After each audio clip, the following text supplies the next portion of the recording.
اعوذ باللہ من الشیطان الرجیم بسم اللہ الرحمن الرحیم الحمد للہ رب العالمین والصلاة والسلام علی محمد وعلی آلہ وسلم۔ انشاءاللہ آج ہم سورہ آل عمران کے 7ویں اور 8ویں رکوع کا مطالعہ کریں گے، لیکن پہلے پچھلے نشست میں پڑھے گئے دونوں رکوع کا خلاصہ۔ سب سے پہلی بات، ملائکہ نے حضرت مریم علیہ السلام کو پیغام پہنچایا کہ اللہ تعالیٰ نے انہیں ایک عظیم مقصد کے لیے منتخب فرما لیا ہے، اس لیے وہ اپنی تمام تر توجہ صرف اللہ تعالیٰ کی طرف مرکوز رکھیں اور ان کے احکامات پہ دل و جان سے عمل کرتے رہیں۔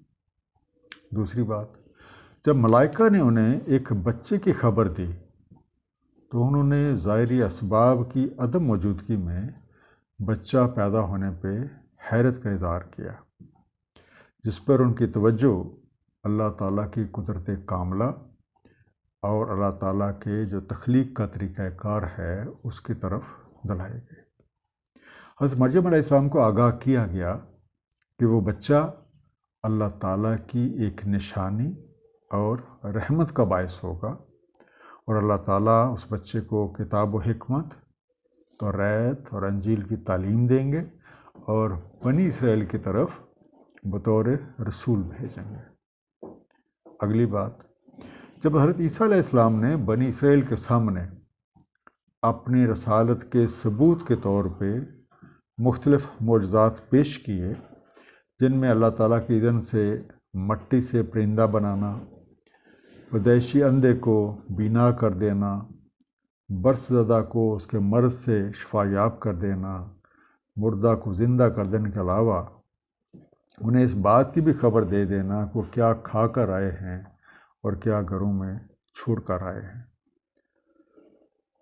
تو کچھ لوگ حضرت عیسیٰ علیہ السلام پہ ایمان لائے، جبکہ اکثریت نے آپ کو جھٹلایا اور آپ کے خلاف طرح طرح کی سازشیں شروع کر دیں۔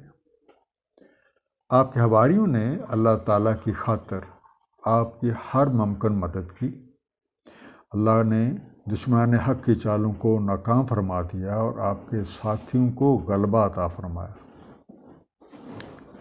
آخری بات، اب اگر کوئی شخص قرآن کریم میں بیان کردہ حقائق کو جھٹلاتا ہے تو دراصل وہ زمین میں اصلاح کی بجائے فساد کی کوشش کرتا ہے۔ اس دعا کے ساتھ کہ اللہ تعالیٰ اپنے حبیب رحمۃ اللہ العالمین نبی پاک صلی اللہ علیہ وآلہ وسلم کے طفیل ہم سب کو قرآن کریم کا صحیح مفہوم عطا فرمائیں۔ آئیے مطالعہ قرآن کا آغاز کرتے ہیں۔ سورہ آل عمران رکوع نمبر 7 اور 8، جو کہ آیات 64 سے لے کے 80 پہ مشتمل ہے۔ بسم اللہ الرحمن الرحیم۔ قل یا اہل الکتاب تعالوا الی کلمۃ سواء بیننا و بینکم، کہہ دیں اے اہل کتاب، آؤ ایک کلمہ کی طرف جو یکساں ہے ہمارے اور تمہارے مابین، اللہ نعبد الا اللہ ولا نشرک بہ شیئا، کہ نہ ہم عبدیت کریں سوائے اللہ تعالیٰ کے اور نہ ہم شریک بنائیں اس کے ساتھ کسی شے کو، ولا یتخذ بعضنا بعضا اربابا من دون اللہ، اور نہ ٹھہرائے ہم میں سے کوئی ایک دوسرے کو رب چھوڑ کے اللہ تعالیٰ کو۔ فَإِن تَوَلَّوْا فَقُولُوا اشْهَدُوا بِأَنَّا مُسْلِمُونَ، بس اگر وہ منہ موڑیں تو کہہ دیں شاہد رہو کہ ہم مسلمان ہیں۔ تعالوا، آ جاؤ، کم، سوائے مساوی، برابر، آپ کہہ سکتے ہیں ایکویٹیبل، اربابن، اربابن کا لفظ رب کی جمع ہے اور رب سے مراد ہوتا ہے وسائل مہیا کرنے والا۔ اب رب کا لفظ مالک حقیقی کے لیے بھی استعمال ہوتا ہے اور رب مجازی کے لیے بھی۔ انگلش میں آپ کہہ سکتے ہیں lord, and lord is the one who provide resources. اب اس سے پچھلے رکوع میں ہم نے حضرت عیسیٰ علیہ السلام ابن مریم کے بارے میں جو حقائق ہیں ان کا مطالعہ کیا اور ایک واضح اعلان کے ساتھ وہ رکوع مکمل ہوا تھا کہ جو کوئی بھی ان حقائق پہ یقین نہیں رکھتا تو وہ پھر اللہ تعالیٰ کی رحمت سے دور ہے۔ تمام انبیاء کرام نے توحید کا سبق دیا اور لوگوں کو اللہ تعالیٰ وحدہ لا شریک کی بندگی کی تعلیم دی، اور یہ وہ قدر مشترک ہے جو بین المذاہب ہم آہنگی کی بنیاد بن سکتی ہے۔ اس لیے اے داعی حق، تمام اہل کتاب سے کہہ دیں کہ بجائے خام خواہ کے بحث مباحثوں میں الجھنے کے، آؤ توحید کی طرف آ جائیں، جو ہم سب کے درمیان ایک قدر مشترک ہے اور ایک تسلیم شدہ حقیقت ہے، اور ہم سب مل کے اللہ وحدہ لا شریک کی بندگی کریں اور اس کے ساتھ کسی کو بھی اس کے ذات اور صفات میں شریک نہ ٹھہرائیں۔ وہی حقیقی خالق ہے اور وہی حقیقی مالک ہے، اس کے علاوہ باقی سب مخلوق ہیں۔ اس لیے صرف وہی ذات لائق بندگی ہے، اور یہ کہ ہم میں سے کوئی بھی ایک دوسرے کو رب کی نافرمانی میں اپنا رب نہ ٹھہرا لے۔ بس اگر یہ لوگ اس بات سے منہ موڑیں اور توحید کا انکار کریں تو ان سے کہہ دیں کہ تم لوگ گواہ رہو، ہم صرف اللہ تعالیٰ کی بندگی اور اس کی توحید کا اقرار کرنے والے ہیں۔ یا اہل الکتاب لم تحاجون فی ابراہیم، اہل کتاب کیوں تم حجت بازی کرتے ہو ابراہیم علیہ السلام کے بارے میں؟ وما انزلت التوراۃ والانجیل الا من بعد افلا تعقلون، اور نہیں نازل ہوئی توریت اور انجیل مگر ان کے بعد، کیا تم عقل نہیں کرتے؟ لفظ جو توریت ہے اس پہ تھوڑی دیر کے لیے غور کیجیے گا۔ صاحب محیط کے مطابق یہ تورا کا معرب ہے اور اس کے معنی ہے شریعت اور حکم، اور اس کی جمع ہے تورات۔ عام طور پہ سمجھا جاتا ہے کہ توریت اس کتاب کا نام ہے جو حضرت موسیٰ علیہ السلام پہ نازل ہوئی، لیکن قرآن کریم نے حضرت موسیٰ علیہ السلام کی کتاب کا نام کو خصوصیت سے توریت کے نام سے نہیں بتایا۔ بہرحال مطالعہ قرآن سے توریت کے بارے میں جو حقائق معلوم ہوتے ہیں وہ کچھ اس طرح سے ہیں۔ سب سے پہلی بات کہ یہ کتاب حضرت ابراہیم علیہ السلام کے بعد، جو کہ اس آیت میں بات بیان ہوئی ہے سورہ آل عمران کی آیت نمبر 65 میں، اور اس کے بعد ہمیں یہ بھی ملتا ہے کہ حضرت یعقوب علیہ السلام کے بعد، اور یہ چیز بھی آپ کو سورہ آل عمران کی آیت نمبر 93 میں ملے گی۔ دوسری بات حضرت عیسیٰ علیہ السلام سے پہلے، اور یہ بات ہمیں سورہ المائدہ آیت نمبر 46 جو ہے اس سے ملتی ہے۔ تیسری بات کہ اس کتاب میں یہودیوں کے لیے رہنمائی تھی اور اس میں اللہ تعالیٰ کے احکامات درج تھے۔ یہ بات آپ کو سورہ المائدہ کی آیت نمبر 44 میں ملے گی۔ اور چوتھی بات، اس میں ہدایت اور روشنی تھی، اور اس کے مطابق انبیاء بنی اسرائیل اور ان کے علماء اور مشائخ اپنے معاملات کا فیصلے کرتے تھے، اور یہ بات بھی آپ کو سورہ مائدہ کی آیت نمبر 44 میں ملے گی۔ ان آیات کی روشنی میں یہ بات واضح ہو جاتی ہے کہ تورات ان مجموعہ کتب کا نام ہے جو انبیاء بنی اسرائیل پہ حضرت عیسیٰ علیہ السلام سے پہلے نازل ہوا۔ اب اس آیت پہ غور کیجیے کہ جب بھی اہل کتاب کو توحید کی دعوت دی جاتی ہے تو جواباً وہ یہ دعویٰ کرتے ہیں کہ وہ تو حضرت ابراہیم علیہ السلام کے دین کے پیروکار ہیں، اور توریت اور انجیل کو بطور ثبوت پیش کرتے ہیں، حالانکہ یہ کتابیں حضرت ابراہیم علیہ السلام کے بہت بعد نازل ہوئیں، اور یہ سادہ سی بات کوئی بھی شخص تھوڑی سی عقل استعمال کر کے جان سکتا ہے۔ ہاں انتم ہؤلاء حاججتم فی ما لکم بہ علم، ہاں تم وہی ہو جو حجتیں کر چکے جس کے بارے میں تمہیں کچھ علم تھا۔ فَلِمَ تُحَاجُّونَ فِي مَا لَيْسَ لَكُمْ بِهِ علم، بس کیوں تم حجت بازی کرتے ہو ان میں نہیں تمہیں جس کا کچھ علم؟ واللہ یعلم وانتم لا تعلمون، اللہ تعالیٰ کو علم ہے اور تم لا علم ہو۔ ہاں انتم، ہاں تم ہو، ہیئر یو آر، ہاؤلائے وہی جو، دوز ہو، ہاں جائے تم، بحث مباحثے، کٹ ہجتی، جھگڑا کرنا، آپ انگلش میں کہہ سکتے ہیں آرگومنٹ۔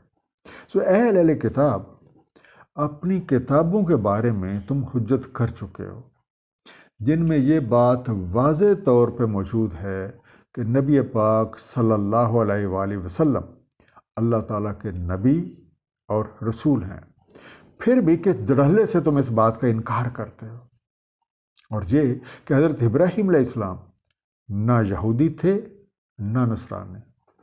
تم ایسے امور میں کیوں بحث مباحثے کرتے ہو جو تمہاری کتابوں میں موجود ہی نہیں؟ جس کا صاف مطلب یہ ہے کہ تم لوگ جھوٹ بولتے ہو۔ ما کان ابراہیم یہودیم ولا نصرانیم، نہیں تھے ابراہیم علیہ السلام یہودی اور نہ ہی نصرانی، ولیکن کان حنیفا مسلما وما کان من المشرکین، لیکن وہ تھے ایک حنیف مسلم اور نہیں تھے وہ مشرکین سے۔ ان اولی الناس بابراہیم للذین اتبعوہ، بے شک لوگوں سے اولا مناسبت ابراہیم علیہ السلام کے ساتھ ان کی ہے جنہوں نے ان کی اتباع کی۔ وہذا النبی والذین آمنوا واللہ ولی المؤمنین، اور یہ نبی علیہ السلام اور جو ایمان لائے ہیں، اور اللہ تعالیٰ دوست ہے مومنوں کا۔ اور الناس، تعلق کا دعویٰ کرنے کے لیے موزوں لوگ، the best people to claim relationship. اللہ تعالیٰ نے واضح انداز میں اہل کتاب کی ان باتوں کو رد کر دیا ہے، اور یہ واضح اعلان فرما دیا کہ حضرت ابراہیم علیہ السلام نہ تو دین یہود پہ تھے اور نہ دین نصارہ پہ، بلکہ طریق مستقیم والے صاحب اسلام تھے۔ اللہ تعالیٰ کے ارشاد کے مطابق حضرت ابراہیم علیہ السلام کے دین کے ساتھ اولین مناسبت کے حقدار وہ لوگ ہیں جنہوں نے اس کے زمانے میں ان کی اتباع کی، اور اسی طرح یہ نبی علیہ السلام اور وہ لوگ جس نبی پہ ایمان لائے ہیں اور ان کی پیروی کر رہے ہیں، یہ سب ملت ابراہیمی پہ ہیں۔ سورہ بقرہ کی آیت نمبر 130 میں ارشاد ہے، کون ہے جو بے رغبتی کرے ملت ابراہیم علیہ السلام سے، بجز اس کے جس نے بیوقوف بنایا اپنے آپ کو۔ تحقیق ہم نے ان کو منتخب کیا دنیا میں، اور بے شک وہ آخرت میں صالحین میں سے ہیں۔ اسی طرح سورہ نساء آیت نمبر 125 میں فرمان ربی ہے، اور کون احسن ہے دین میں اس سے جس نے جھکا دیا اپنے رخ کو اللہ تعالیٰ کے لیے، اور وہ محسن ہے اور اتباع کرتا ہے ملت ابراہیم علیہ السلام حنیف کی، اور بنا لیا اللہ تعالیٰ نے ابراہیم علیہ السلام کو اپنا خلیل۔ اس طرح سورہ حج کی آیت نمبر 78 میں ارشاد ہے، جد و جہد کرو اللہ تعالیٰ میں جیسا حق ہے جد و جہد کرنے کا، اسی نے چن لیا ہے تمہیں اور نہیں رکھی تم پر دین میں کوئی بھی تنگی، ملت تمہارے باپ ابراہیم علیہ السلام کی، اس نے تمہارا نام رکھا مسلمان اس سے پہلے اور اس میں بھی، تاکہ ہو جائیں رسول تم پہ شاہد اور تم ہو جاؤ لوگوں پہ شاہد۔ پس قائم رکھو صلاۃ، اور اپنائے رکھو طریقہ زکوٰۃ، اور وابستہ رہو اللہ تعالیٰ کے ساتھ، وہی تمہارا مولا ہے، بس بہت ہی خوب مولا اور بہت ہی خوب نصرت کرنے والا۔ در حقیقت اللہ تعالیٰ ہی ایمان والوں کا دوست اور حمایتی ہے، اور ان مخالفین حق کی دشمنی اور ان کی سازشیں اہل ایمان کا کچھ نہیں بگاڑ سکتی۔ وَدَّتْ طَائِفَةٌ مِّنْ أَهْلِ الْكِتَابِ لَوْ يُضِلُّونَكُمْ، آرزو ماندہ ایک گروہ اہل کتاب سے کہ بھٹکا دے تمہیں، وَمَا يُضِلُّونَ إِلَّا أَنفُسَهُمْ وَمَا يَشْعُرُونَ، اور نہیں بھٹکاتے مگر رسوائے اپنے آپ کو اور نہیں شعور رکھتے۔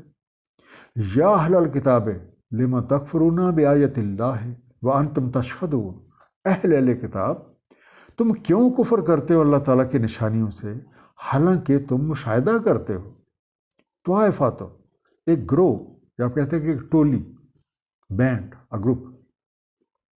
اہل کتاب اپنے روش میں مست ہیں اور یہ آرزو کرتے ہیں کہ اہل ایمان کو بھی ان کے دین سے گمراہ کر دیں. در حقیقت وہ اپنے دین سے بھٹکے ہوئے ہیں اور یہ نہیں چاہتے کہ اللہ تعالیٰ اپنے نبی کو اس بات سے آگاہ کر دے جن باتوں کو تم اپنی کتابوں میں اقرار کرتے ہو. یا اہل الکتاب لما تلبسون الحق بالباطل، اہل کتاب کیوں تلبیس کرتے ہو حق کی باطل سے. وتکتمون الحق وانتم تعلمون، اور چھپاتے ہو حق کو حالانکہ تمہیں معلوم ہے. تلبسون کسی چیز کا اس طریقے سے حلیہ بگاڑ دینا کہ اصل چیز کا پتہ ہی نہ چلے، یا آپ کہہ بھی سکتے ہیں اسے ملبوس کر دینا اس طریقے سے کہ اصل چیز چھپ جائے. تو انگلش میں آپ سے کہتے ہیں کیموفلاج. اہل کتاب نبی پاک صلی اللہ علیہ وآلہ وسلم اللہ تعالیٰ کے نبی اور رسول ہیں، اور یہ بات تمہاری کتابوں میں لکھی ہوئی موجود ہے.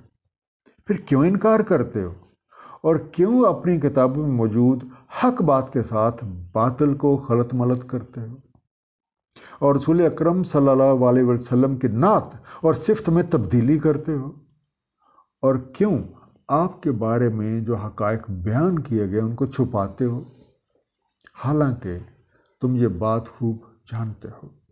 سورہ بقرہ آیت نمبر 164 میں ارشاد ہے، جن کو ہم نے دی ہے کتاب وہ پہچانتے اس کو ایسے پہچانتے ہیں اپنے بیٹوں کو، اور بے شک ایک فریق ان میں سے ضرور چھپاتا ہے حق کو، اور یہ بات انہیں معلوم ہے.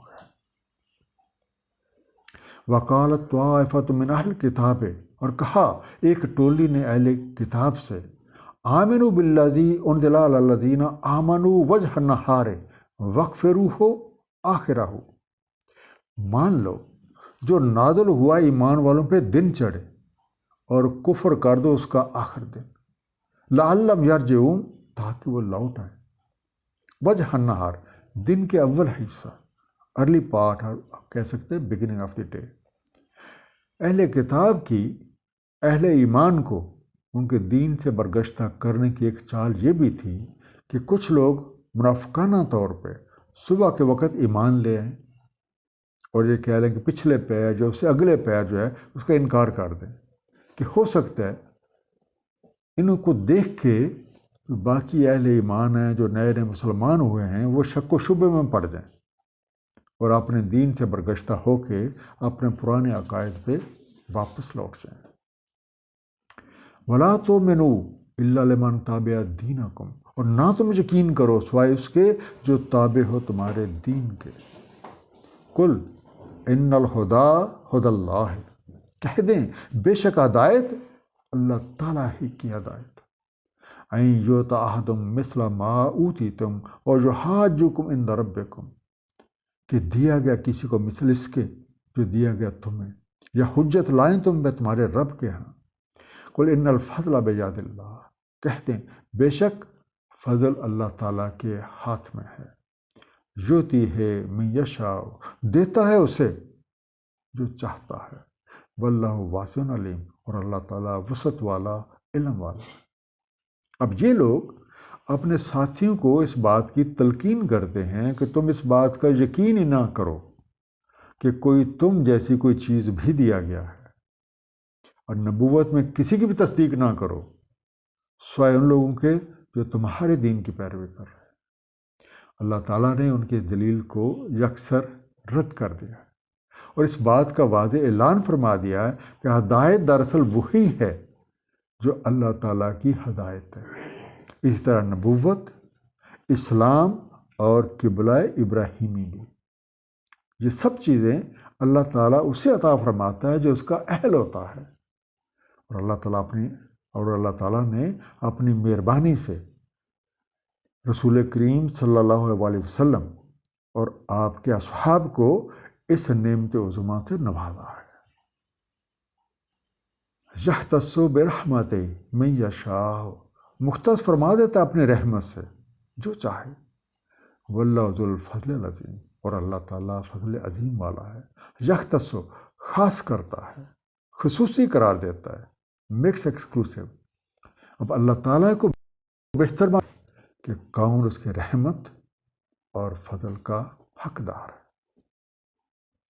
ومن اہل الکتاب من تامنہ بقنطار یؤدہ الیک، اور اہل کتاب میں سے کوئی وہ ہے کہ اگر تم امانت رکھو اس کے پاس ڈھیروں ڈھیر تو ادا کر دیتا ہے تمہیں.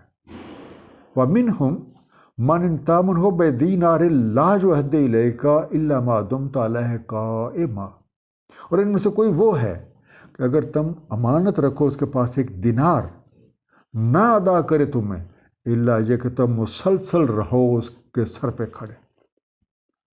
ذالک بانہم قالوا لیس علینا فی الامیین سبیل، یہ ہے کیونکہ وہ کہتے ہیں نہیں ہم پہ امیوں کے بارے میں کوئی راہ. وَيَقُولُونَ عَلَى اللَّهِ الْكَاذِبَ وَهُمْ يَعْلَمُونَ، اور یہ کہتے ہیں اللہ تعالیٰ پہ جھوٹ اور انہیں معلوم ہے. تامن ہو، تم امین جانو، تم قابل بھروسہ سمجھو، جو انٹرسٹ ہے پہ کنتارن ڈھیروں ڈھیر گریٹ اماؤنٹ، جو ادے ہی ادا کر دے، واپس کر دے، لوٹا دے. دمتا دوام کرو، کھڑے رہو. سبیل، سبیل کا مطلب راہ بھی ہوتا ہے، یا آپ کہتے ہیں کوئی قانونی چارہ جوئی، اپروچ اور اینی وے. اس آیت میں اللہ تعالیٰ نے اہل کتاب کی امانت اور خیانت کو واضح فرمایا.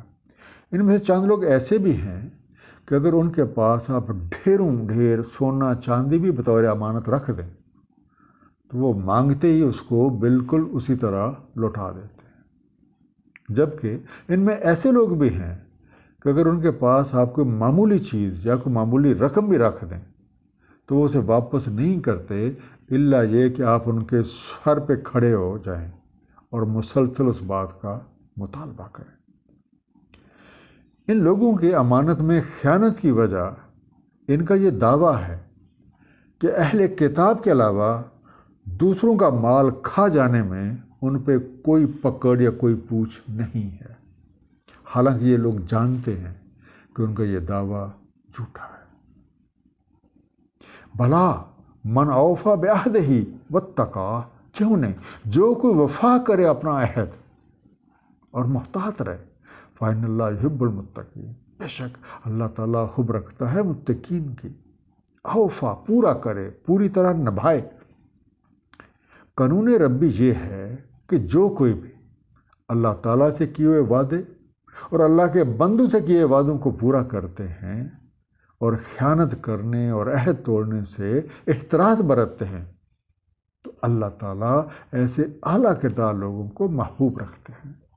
سورہ فتح آیت نمبر 10 میں عہد کے بارے میں ارشاد ہے تو جو کوئی عہد توڑے تو اس کا عہد توڑنا اسی پہ، اور جو کوئی وفا کرے جس کا عہد کیا اس نے اللہ تعالیٰ سے تو وہ دیتا ہے اسے ایک اجر عظیم.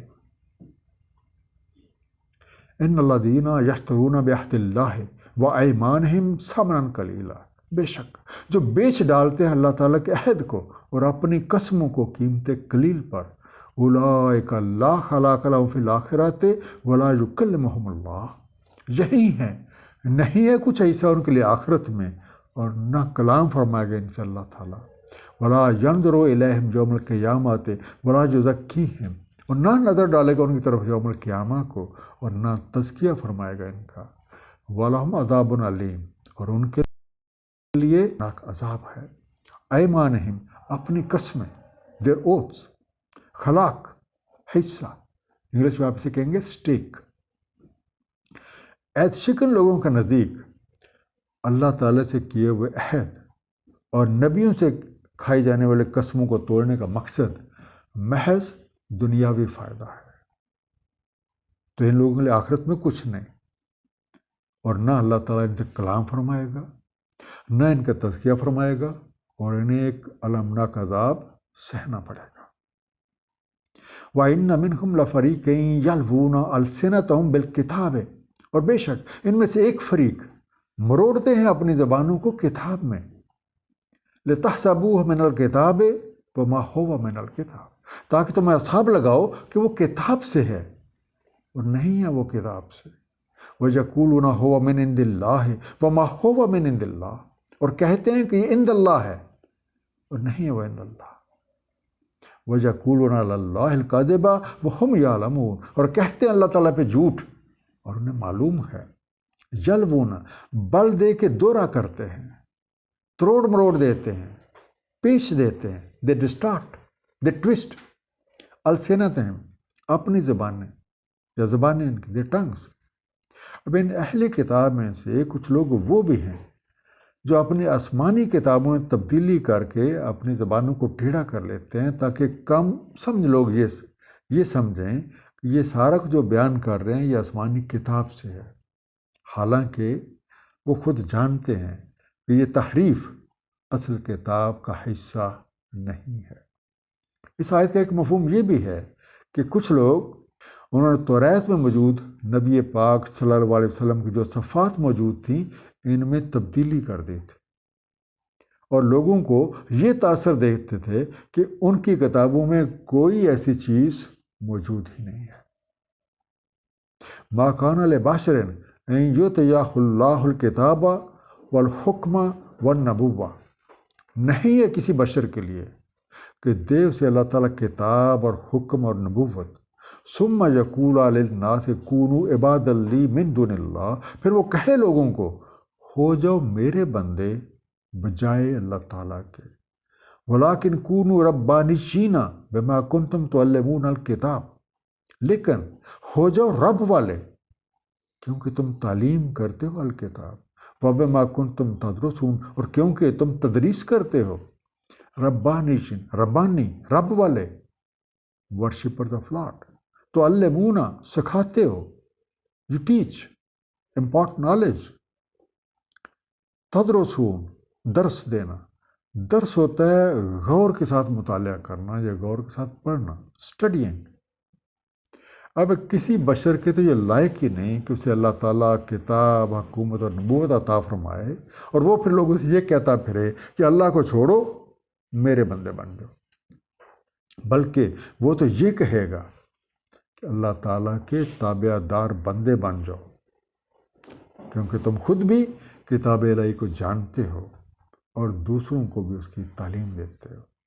اس لیے اے لوگو یاد رکھو اللہ تعالیٰ کے نبیوں کی شان تو یہ ہے کہ وہ توحید کی دعوت دیتے ہیں، اللہ وحدہ لا شریک کی بندگی کی طرف بلاتے ہیں، ان کے پیش نظر کبھی بھی دنیاوی لالچ یا کو فائدہ نہیں ہوتا، وہ صرف دعوت اسلام پہ معمور ہوتے ہیں اور یہی شیوا ان کے وارثین کا ہوتا ہے۔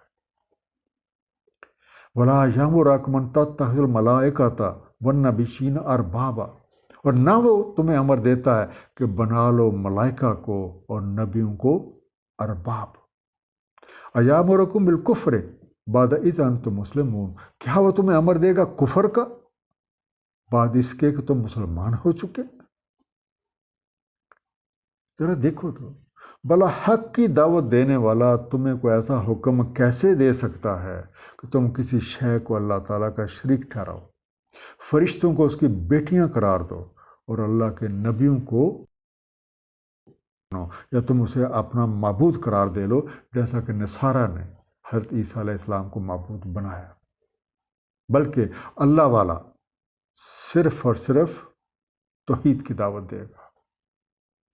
ایک مختصر سا خلاصہ دونوں رکوع کا، اللہ وحدہ لا شریک پہ ایمان اور اس کے علاوہ کسی کو بھی اس کی ذات اور صفات میں شریک نہ ٹھہرانا بین المذاہب ہم آہنگی کی بنیاد بن سکتا ہے، اور یہ وہ نقطہ ہے جس سے کوئی بھی ذی شعور انکار نہیں کر سکتا۔